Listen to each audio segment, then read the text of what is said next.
Hello students, सो आज का जो अपना रिएजेंट है उसका नाम है Br2। जो Br2 जो हमारे पास में आप देख पा रहे हैं, बहुत इंपॉर्टेंट रिएजेंट है और काफ़ी सारे इसके एप्लीकेशंस हैं, तो इनको वन बाय वन हम लोग डिस्कस करते हैं। इससे पहले मैं आपको बता चुका हूँ कि बहुत सारे लेक्चर्स ऐसे होते हैं जो यूट्यूब पर अवेलेबल नहीं हैं। उसके लिए आप लोग नीट काका जी एप्लीकेशन को ज़रूर से डाउनलोड करें। और जैसा कि मैंने पहले कहा था कि इस लेक्चर के एंड में आपको कितना समझ में आया, कि आपका डाउट है, वो ज़रूर से मुझे आप लोग एक बार बताएं। तो स्टार्ट करते हैं। Br2 जो है, उस Br2 का एप्लीकेशन क्या है। देखिए, Br2 का जो सबसे मेजर एप्लीकेशन है that is the detection of unsaturation. Detection of unsaturation. आपको ये पता होना चाहिए दैट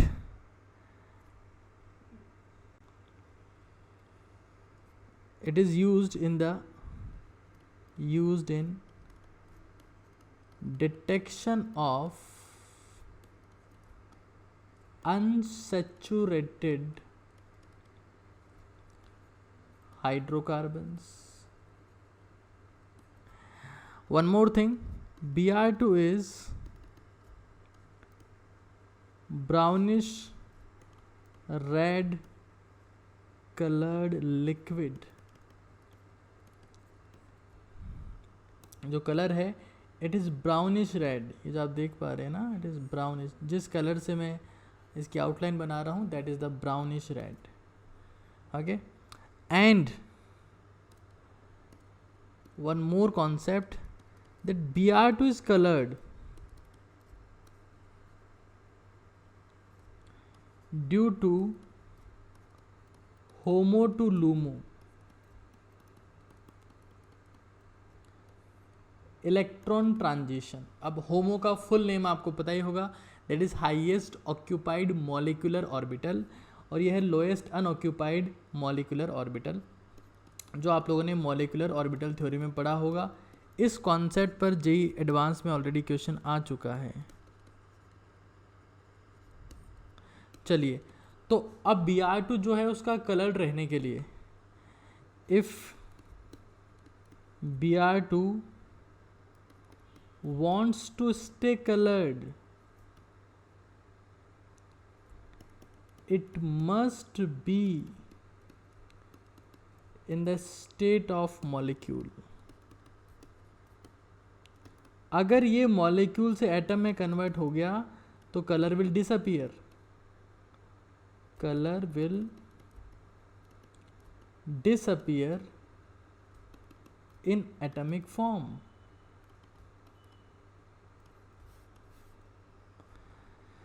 ठीक है, तो इसका यूज़ क्या है, detection of the unsaturation, detection of unsaturated hydrocarbon, जहाँ पर आपके पास में डबल या ट्रिपल बॉन्ड होगा। ठीक है, ब्राउनिश रेड कलर सब्सटेंस है। कलर का रीज़न होता है होमो टू लूमो इलेक्ट्रॉन ट्रांजिशन। एक और इम्पॉर्टेंट बात जो है वो आपको पता होनी चाहिए, दैट इज़, वो क्या बात है, दैट बेंजीन, जो आपकी प्यारी बहन जी है जिसको आप कहते हैं बेंजीन, वो बेंजीन जो है, वो benzene, this is the benzene, and benzene does not give the test of unsaturation. Test of unsaturation is not given by benzene because benzene does not have any double bond. Sir आप कैसी बातें कर रहे हैं, double bond दिख तो रहा है हमें। No, all these double bonds are in resonance, so there is no specific double bond. यहाँ पर क्या है, जब आप इसका रिप्रेजेंटेशन की बात करेंगे तो benzene is not like this, this is wrong representation, benzene is like this. All bonds are in between 1 and 2। तो एक और क्वेश्चन आपके पास में ये होता है कि benzene does not give the test of unsaturation. एक क्वेश्चन मैंने आपको ये बताया, एक क्वेश्चन मैंने आपको ये बताया, एक और क्वेश्चन, लगभग सारे जितनी चीज़ें मैं आपको बता रहा हूँ वो सारे के सारे क्वेश्चन हैं जो एग्जाम में पूछे जा चुके हैं। ठीक है, चलिए आगे चलते हैं अब हम लोग। बहुत कुछ सीखना बाकी है हमको।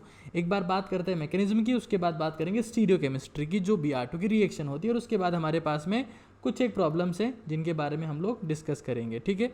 तो पहले बात करते हैं मैकेनिज्म की, बहुत ज़्यादा इंपॉर्टेंट है। देखो लेट्स सी, हमारे पास में ये we have this alkene and it is reacted with Br। अब इंटरेस्टिंग बात क्या है, इंटरेस्टिंग बात यह है कि जो पाई बॉन्ड के इलेक्ट्रॉन्स आपको दिख रहे हैं, इनके बारे में आपको एक बात पता होनी चाहिए, that pi bond electrons are mobile in nature. They are not landline at all like sigma bond electrons. Those are localized electrons, okay? But pi bond electrons are mobile in nature, so they are moving over here and there. They are moving. तो अगर bromine यहाँ पर इसके पास में आता है तो they have tendency to transfer. भाई जैसे ये ब्रोमीन इसके पास में आएगा, तो ब्रोमीन इसके अगर पास में आया तो पास में आने से क्या होगा, ये इलेक्ट्रॉन मूव कर रहे हैं, तो इलेक्ट्रॉन अगर मूव कर रहे हैं, ब्रोमीन इसके कॉन्टैक्ट में आया तो इलेक्ट्रॉन में क्या होगा, रिपल्शन। इसकी वजह से इस बॉन्ड के इलेक्ट्रॉन जो है इस ब्रोमीन की तरफ डिस्प्लेस हो जाएंगे, तो यहाँ पार्शियल नेगेटिव चार्ज आएगा, partial positive. This effect is known as induction, कि अगर यहाँ पर नेगेटिव चार्ज ट्रेवल कर रहा है तो पार्शियल पॉजिटिव पार्शियल नेगेटिव, और उसकी वजह से ये पाई बॉन्ड के इलेक्ट्रॉन जो हैं वो एक ब्रोमीन को ट्रांसफ़र होंगे, और जब इलेक्ट्रॉन ट्रांसफ़र होते हैं तो गिव रिपल्सिव फोर्स। उस रिपल्सिव फोर्स की वजह से ये दूसरा Br माइनस यहाँ से बाहर चला जाएगा, ठीक है, अंडरस्टूड। अब आगे देखना आप लोग, उससे हमारे पास में क्या बना, CH single bond, CH2 positive charge, और यहाँ Br आके आपके पास में अटैच हो गया। कॉमन सेंस की बात है, इसने इलेक्ट्रॉन दिया है तो किसको दिया होगा, पॉजिटिव चार्ज को दिया होगा, नेगेटिव ने दिया होगा, यहाँ पर पॉजिटिव जनरेट हो गया, Br माइनस बाहर गया। पहले एक न्यूट्रल मॉलिक्यूल है और उस न्यूट्रल मॉलिक्यूल में हमारे पास में जो चीज़ आके अटैच हुई है वो क्या है, Br प्लस। तो Br प्लस अगर हमारे पास में अटैच होता है तो बहुत इंटरेस्टिंग बात यहाँ पर आपको देखने को, देखिए Br जो है वो छोटी मोटी चीज़ थोड़ा है कार्बन के सामने, इसका साइज बहुत बड़ा है, it's very large in size, pretty large in size, okay, large enough in size. तो क्या होगा, अब इसके पास में क्या है, लोन पेयर भी है। जैसे ही इस कार्बन को रोता बिलखता देखेगा कि इसके पास तो इलेक्ट्रॉन ही नहीं है, पॉजिटिवली चार्ज है, तो ये हाथों हाथ खुद का लोन पेयर इसको ट्रांसफ़र कर देगा। और जब ये इसको ट्रांसफ़र करेगा तो यहीं से असली कहानी शुरू होती है, जिसकी बात हम लोग कर रहे हैं मैकेनिज्म में। आपके पास में ये स्टेट, भाई पहले ये न्यूट्रल था, अब ये जब इसको इलेक्ट्रॉन देगा तो इलेक्ट्रॉन देने पर, इलेक्ट्रॉन देने का मतलब क्या होता है, सामने वाले का दुख हर लेना, सामने वाले का दुख खुद ले लेना। तो इसका दुख क्या था, पॉजिटिव चार्ज, अब वो आ जाएगा ब्रोमीन के ऊपर, and this substance is known as cyclic bromonium ion. Bromonium, EM क्यों लगा, बिकॉज पॉजिटिव चार्ज है, साइक्लिक ब्रोमोनियम आयन। अब इंटरेस्टिंग बात क्या है, इंटरेस्टिंग बात यह है साहब कि जैसे ये साइकिल बन गया, अब Br माइनस जो अटैच होना है उसका रास्ता इस तरफ से बंद हो चुका है, अब वो इस तरफ से अटैक नहीं कर सकता, तो वो ऑपोजिट साइड से आएगा, चुपके चुपके कौन सी डायरेक्शन से आएगा, ऑपोजिट साइड से। तो आपके पास में क्या बनेगा, CH2। अगर ये फ्रंट डायरेक्शन में है, अगर एक Br फ्रंट डायरेक्शन में है तो दूसरा Br बताओ ऑपोजिट डायरेक्शन में। और जब ये रिएक्शन होगी, पहले ये क्या था, रेडिश ब्राउन या ब्राउनिश रेड, जो आप कहना चाहें, वो जो आपकी इच्छा है वो आप कहें। अब क्या हो जाएगा, ये कलरलेस। कलरलेस होने का रीज़न क्या है, क्योंकि मैंने आपको कहा कि ब्रोमीन के कलर रहने के लिए मॉलिक्यूलर ऑर्बिटल्स का होना एसेंशियल है। जैसे ही मॉलिक्यूलर ऑर्बिटल्स ख़त्म हो जाएंगे, क्योंकि ये खुद ही एटम में कन्वर्ट हो गया, तो उस केस में हमारे पास में इसका कलर क्या हो जाएगा, गायब हो जाएगा, और हमें ध्यान चल जाएगा कि इसकी रिएक्शन जिस कंपाउंड के साथ हुई है वो ज़िंदगी से सेटिस्फाइड नहीं था, अनसेचुरेटेड था, सेचुरेशन की भारी कमी थी, इसलिए यहाँ पर आपके पास में कलर गायब हो गया है। तो ये होपफुली बहुत इंटरेस्टिंग सी बात आपको समझ में आती होगी। कुल मिला के हम लोगों ने क्या समझा कि जो Br2 होता है, उस Br2 का एंटी एडिशन होता है। कौन सा एडिशन होता है, एंटी एडिशन, एंटी एडिशन नहीं कह रहा हूं मैं, एंटी एडिशन होता है।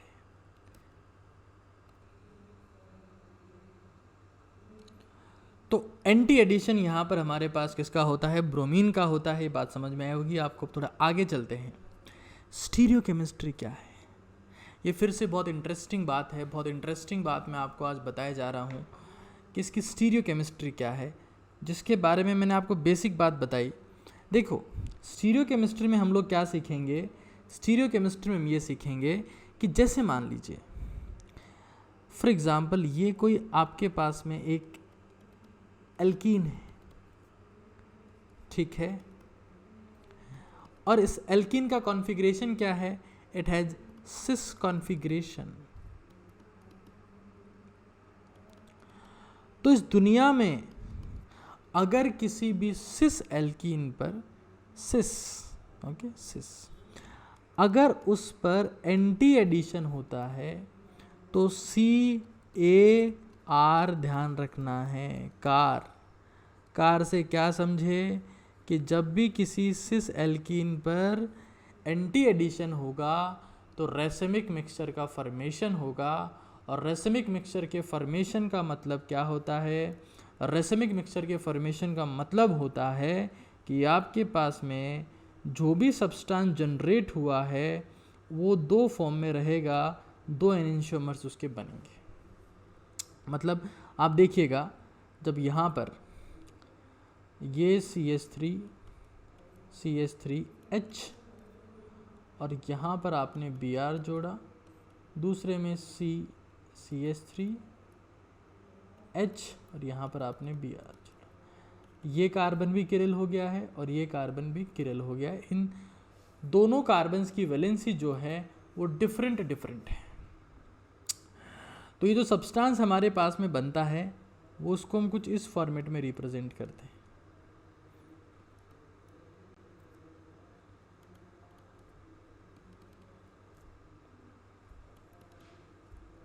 H और H, ठीक है, एक ये बनेगा और दूसरा इसी का क्या बनेगा, मिरर इमेज, जिसको हम लोग क्या कहेंगे, उसका एनेंशियोमर। क्या कहेंगे उसका, एनेंशियोमर। अब कैसे आइडेंटिफाई होता है ये मैं एक बार आपको बताता हूँ। मिरर इमेज का मतलब पता ही है आपको, HBr H। ये जो कार्बन आपको दिख रहा है यहाँ पर, ये कार्बन जो आपको यहाँ पर दिख रहा है क्या हो जाएगा, इसका कॉन्फ़िगरेशन आप लोग चेक कर सकते हैं। इसको नंबर 1 देंगे, नंबर 2 और इसके रिस्पेक्ट में ये नंबर 3। तो आप कैसे चल रहे हैं, आप चल रहे हैं एंटी क्लॉकवाइज। जब एंटी क्लॉकवाइज चलते हैं तो कॉन्फ़िगरेशन होता है S, लेकिन हाइड्रोजन हॉरिजॉन्टल पोजीशन पे है तो इसका कॉन्फ़िगरेशन हो जाएगा R। ऐसे अगर मैं इस कार्बन की बात करता हूँ तो नंबर 1 और नंबर 2 इसको देंगे इसके रेस्पेक्ट में। 1 सेकेंड, कलर थोड़ा चेंज कर लेते हैं। नंबर 1, नंबर 2 इसको देंगे और ये नंबर 3। आप कैसे चल रहे हैं, कैसे चल रहे हैं आप क्लॉकवाइज चल रहे हैं।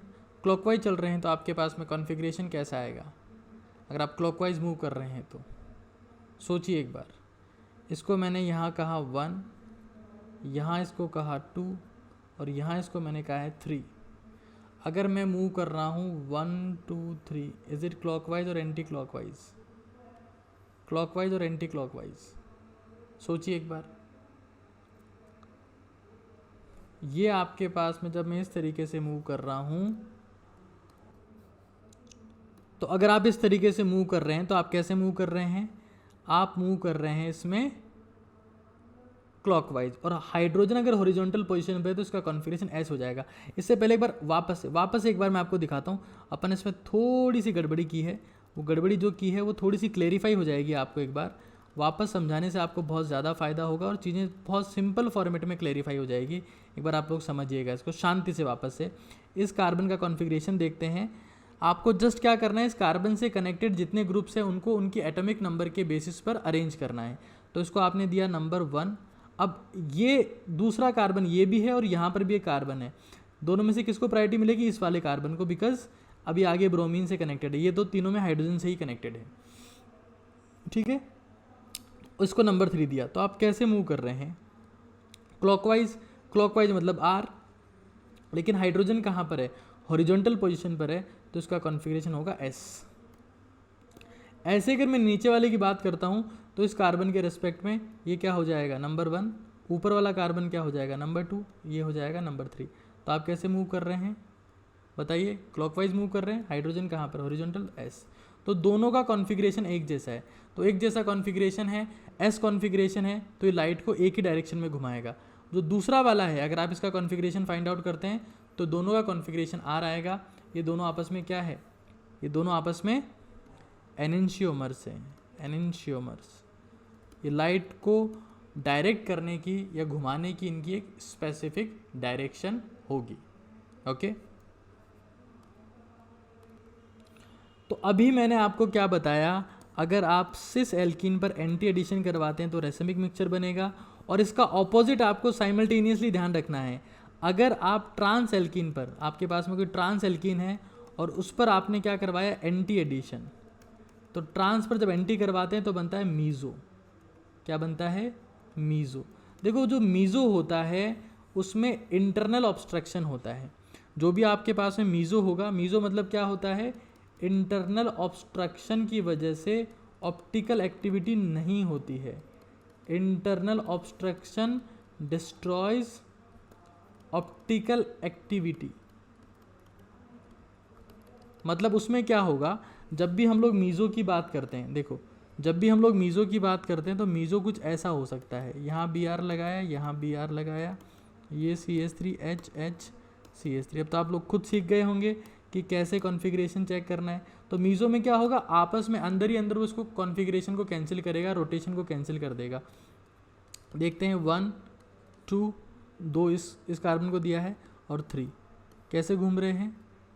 अपन घूम रहे हैं क्लॉकवाइज, क्लॉकवाइज घूम रहे हैं तो आर, लेकिन हाइड्रोजन हॉरिजॉन्टल पोजीशन पे तो क्या बोलेंगे? एस। अगर इसकी बात करते हैं तो 1, ये 2 और ये 3। तो हम लोग कैसे मूव कर रहे हैं? हम लोग मूव कर रहे हैं किस फॉर्मेट में?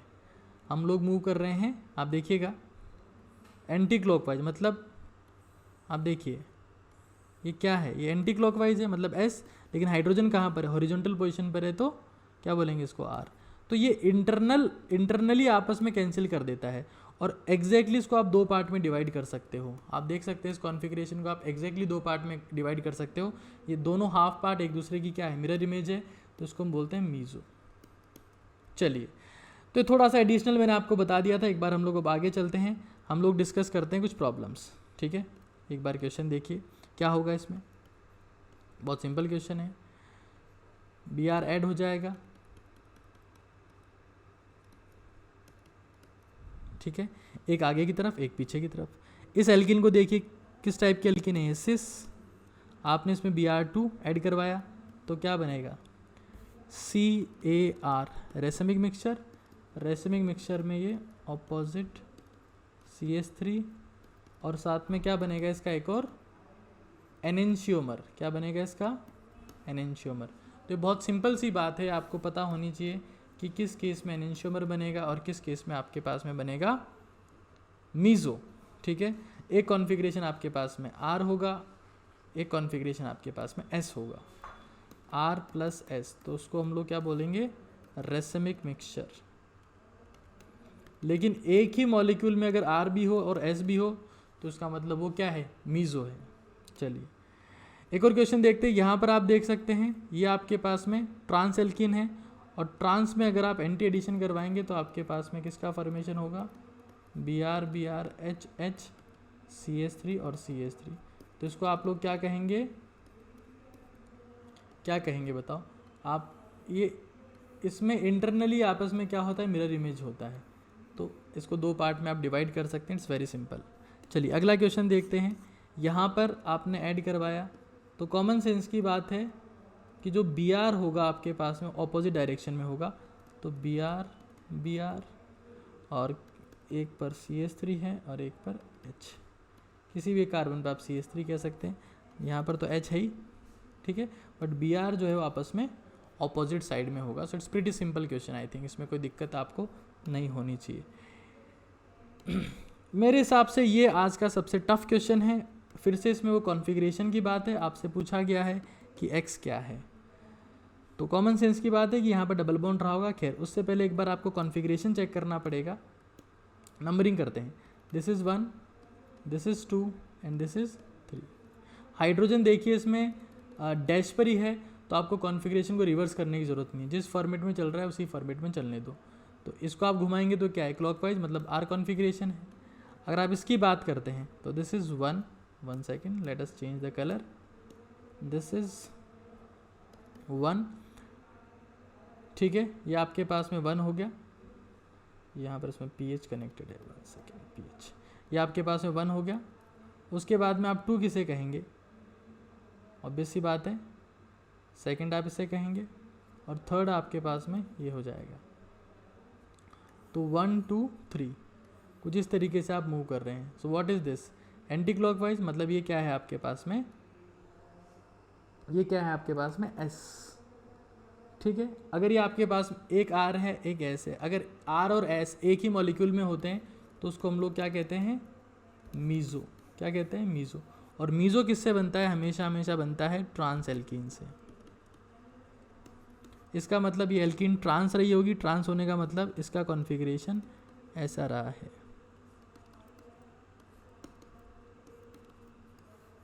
ओके, तो होपफुली आज का लेक्चर आपको समझ में आया होगा जो हमने डिस्कस किया है। इसमें मैंने आपको आर और एस कॉन्फ़िगरेशन के बारे में भी काफ़ी हद तक बता दिया है कि कैसे आर और एस हम लोग डेजिग्नेट करते हैं स्पेसिफिकली।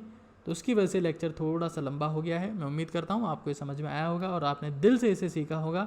कमेंट में मुझे बताएं अगर आपको कोई डाउट है तो just let me know, I will try to solve your doubts as soon as possible. तो आज के लिए इतना ही है, thank you and have a great day.